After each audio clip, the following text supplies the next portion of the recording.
Mental illness is something at least all of us have heard of. It's everywhere nowadays, and sadly, it's only getting worse. More and more people are being diagnosed with disorders, whether that be anxiety disorders or personality disorders or even psychotic disorders. As time goes on, you start to think that, wow, maybe there's no shame in asking for the help that we need. We're all going through this together, so we might as well help each other through it, right? If we learn how to help other people, then that will teach us how to help ourselves. Hi, I'm Kamiano, And I'm Eusebius. and we are here to show you some art that we made together. I met Eusebius back in 2018, I think it was. It was after his stay in a psychiatric mental hospital. Actually, you just said. So my stay in a psychiatric mental hospital was actually my first stay. I've been in three different hospitals in the past year, so that's been a kind of a rough ride, but overall it's helped in my recovery. Like Kamiano mentioned before, there are things known as psychotic disorders, psychotic mental disorders, and that is what I have. I have a unspecified um, psychotic disorder that is on the schizophrenia spectrum.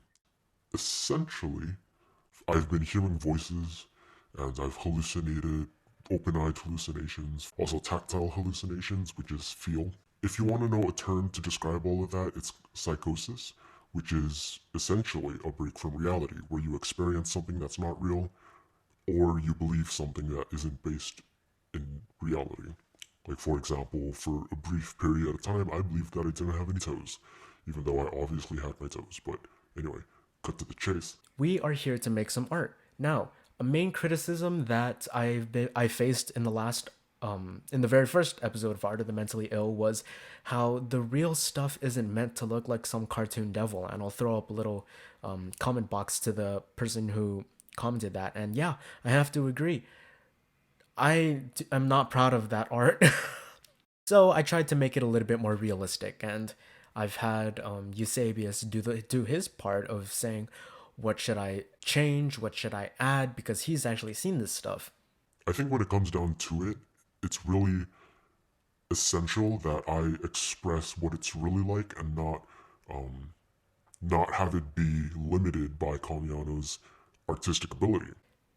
Oh yeah, also there was a person who replied to it, and he said that it is not in my artistic ability to create something that's realistic, and that's why I made something cartoonish, which is absolutely true. So, without further ado, let's get into it.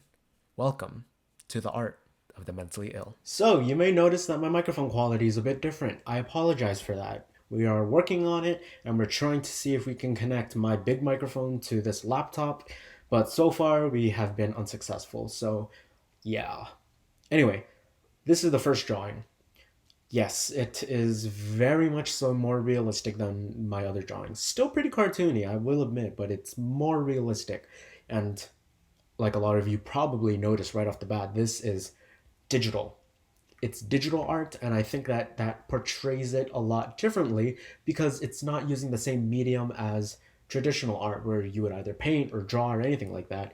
Digital art's a lot more it is easier in some ways and more advanced in other ways, and I chose to do a more abstract, strange kind of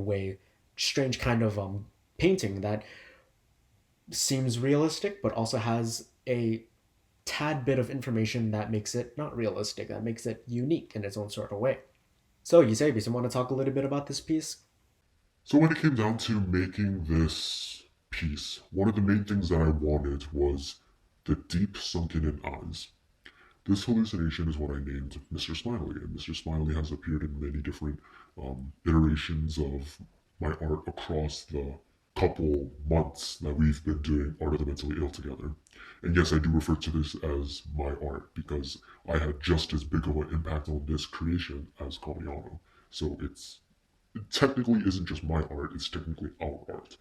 I just want to get that out of the way. Anyway, this specifically is something that I wanted to show in the most detail. As you can see in the other, well, not as you can see, but in the other drawings, paintings, they're not as detailed as this one. And I really appreciate this one because I love the craze in those eyes.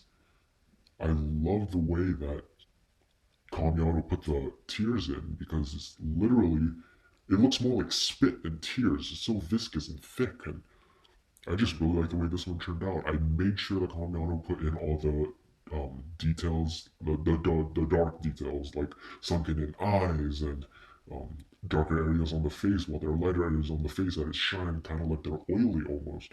So yeah, So this is the second piece. It's similar to the first piece, but with a lot less detail. Now, why did you want me to put this in way less detail? Eusebius. it's Mr. Smiley again, but this is what I like to call a jumper. Actually, when I was in my third mental hospital stay, a fellow patient called them jumpers, and I'll get into why I specifically chose that name and why it stuck and why I still use it in another video. I'm just gonna here to say that this photo, this drawing, painting, whatever you want to call it, is a representation of what I see for a split second, jumping out at me like a jump scare, and you can't make out a lot of detail. So you can obviously see that it is Mr. Smiley, but at the same time, you don't see any finer detail. You just see those crazy eyes and the sunken in sockets and the dark areas and of course the gnarly teeth. I think this is the last one. Yeah, it's the last one. So this one is the one I'm most proud of. Now, why do you think that is? I'm guessing because it's the most abstract. Precisely. When creating this one, I didn't essentially use a exact rendition of what Eusebius sees. I'm gonna be doing a little bit more of the explanation on this part. So anyway, I took a picture of my face and tried to recreate that twisting horror that I tried to portray in the photo, the horrible urges and the messed up thoughts and the toxicity of what it's like to have a psychotic mental disorder. I tried to portray that by grasping at my face.